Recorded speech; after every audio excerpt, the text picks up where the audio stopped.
સ્વર્ગસ્થ વિજયભાઈ રૂપાણીની અંતિમ વિધિ મુદ્દે પરિવારની સ્પષ્ટતા। ડીએનએ મેચ થયાનો રિપોર્ટ આવ્યા બાદ અંતિમ ક્રિયાને લઈ સમયનો કરાશે નિર્ણય। ડીએનએ ટેસ્ટની પ્રક્રિયા ચાલુ હોવાથી અંતિમ ક્રિયા ક્યારે કરી શકાશે તે અત્યારથી કહેવું શક્ય નથી। રિપોર્ટ આવ્યા બાદ જ્યારે પણ પાર્થિવ દેહ સોંપવામાં આવશે ત્યારબાદ રાજકોટમાં અંતિમ સંસ્કાર કરવામાં આવશે। સ્વર્ગસ્થ વિજયભાઈ રૂપાણીની અંતિમ વિધિ મુદ્દે પરિવારની સ્પષ્ટતા।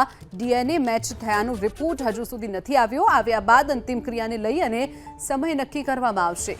વધુ વિગતો સાથે અમારા એડિટર રોનક પટેલ આપણી સાથે છે। રોનકજી, જે રીતે સ્વર્ગસ્થ વિજયભાઈ રૂપાણીના પરિવારે જે અંતિમ વિધિને લઈને જે વાતો સામે આવતી હતી તેને લઈને સ્પષ્ટતા કરી છે, શું વિગતો?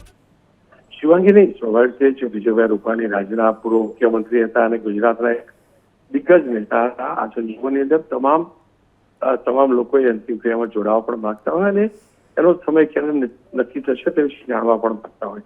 કદાચ એ પણ કારણ રહ્યું છે કે અનેક પ્રકારના અહેવાલો એને લઈને પ્રસારિત પણ થઈ રહ્યા છે કે આ દિવસે આટલા વાગે અંતિમ ક્રિયા થશે, પરંતુ પરિવારના લોકો સાથે મારી વાત થઈ છે અને પરિવારના સભ્યોનું કહેવું છે અને એ હકીકત પણ છે કે જ્યાં સુધી ડીએનએ નો રિપોર્ટ ના આવે અને ડીએનએ ના રિપોર્ટ બાદ પ્રશાસન જે પેપર વર્ક છે એ પેપર વર્ક પૂરું કરીને પાર્થિવ દેહ પરિવારને સોંપે નહીં ત્યાં સુધી સમય નક્કી કરવો મુશ્કેલ છે। બની શકે કે પાર્થિવ ડીએનએ નો રિપોર્ટ આજે મળે તો આજે પણ થઈ શકે, કાલે મળે તો કાલે પણ થઈ શકે, અંતિમ ક્રિયા અને પરમ દિવસે મળે તો પરમ દિવસે પણ થઈ શકે, પરંતુ એક આખી પ્રક્રિયા છે, ટેકનિકલ અને લીગલ પ્રક્રિયા છે, તે પૂરી થયા બાદ નિશ્ચિત કરાશે કે ત્યારબાદ પરિવારને મુદ્દે સોંપાશે અને ત્યારબાદ સમય નક્કી થશે કે ક્યારે અંતિમ ક્રિયા થશે। હા, સ્થળ ચોક્કસથી નક્કી થઈ ચૂક્યું છે કે રાજકોટની અંદર અંતિમ ક્રિયા પરિવાર કરવાની ઈચ્છા દર્શાવી છે, પરંતુ જ્યાં સુધી પાર્થિવ દેહ સોંપવામાં આવે ત્યાં સુધી એક કહું કે આવતીકાલે અથવા આજે થશે તે કદાચ વધુ પડતું અને વહેલું છે। એટલે પરિવારનું કહેવું છે કે આ મુદ્દે હજુ અમે નિર્ણય ત્યારે જ કરી શકીશું કે જ્યારે પાર્થિવ દેહ ડીએનએ ના રિપોર્ટ બાદ સોંપવામાં આવશે। ફરી એકવાર કહીશ, કોઈ પણ પ્રકારની અફવા કે કોઈ પણ વાતમાં ભરમાવું નહીં, એટલા માટે તેનાથી પેનિક ફેલાતું હોય છે। જ્યારે પણ ડીએનએ નો રિપોર્ટ આવશે ત્યારબાદ પાર્થિવ દેહ સોંપાશે। પાર્થિવ દેહ પાયા બાદ એમનો અંતિમ ક્રિયા માટેનો એટલે કે અંતિમ વિધિ માટેનો સમય નક્કી કરાશે। ચોક્કસથી રોનકજી, માહિતી બદલ આભાર। આગળ વાત કરીએ, દિવંગત વિજયભાઈ રૂપાણીના પુત્ર આજે વહેલી સવારે અમદાવાદ એરપોર્ટ પર પહોંચ્યા। અમેરિકાથી વહેલી સવારે ઋષભ રૂપાણી અમદાવાદ પહોંચ્યા હતા। અમદાવાદ એરપોર્ટથી તેઓ ગાંધીનગર સ્થિત નિવાસ સ્થાને પહોંચ્યા। વિમાન દુર્ઘટનામાં વિજય રૂપાણીનું નિધન થયું હતું। તેમનો પાર્થિવ દેહ પરિવારને સોંપાયા બાદ રાજકોટમાં અંતિમ સંસ્કાર કરવામાં આવી શકે છે। વિજય રૂપાણીના પુત્ર ઋષભ રૂપાણી આજે સિવિલ હોસ્પિટલ પહોંચશે તેવી પણ શક્યતા છે। ડીએનએ માટે સેમ્પલ એકત્ર કર્યા બાદ પરિવારે પાર્થિવ દેહ સોંપવામાં આવશે।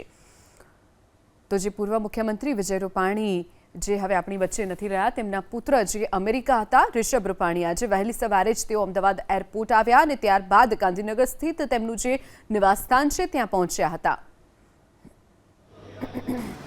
સમગ્ર ભારતવાસીઓના દિલને ઝંઝોડી નાખે અને ખૂબ જ ક્ષુબ્ધ કરે એવી આ ઘટનામાં જે પ્રકારની ઘટના બની છે એમાં આદરણીય વિજયભાઈ પણ સવાર હતા। અમારા માટે, ભારતીય જનતા પાર્ટી અને ગુજરાત અને દેશ માટે પણ એક એવા સમાજસેવી, રાજનીતિજ્ઞ અને લોકોના હિત માટે સતત કામ કરતા સંઘર્ષશીલ વિદ્યાર્થી કાળથી એવા એક અમે અમારા આગેવાન ગુમાવ્યા છે।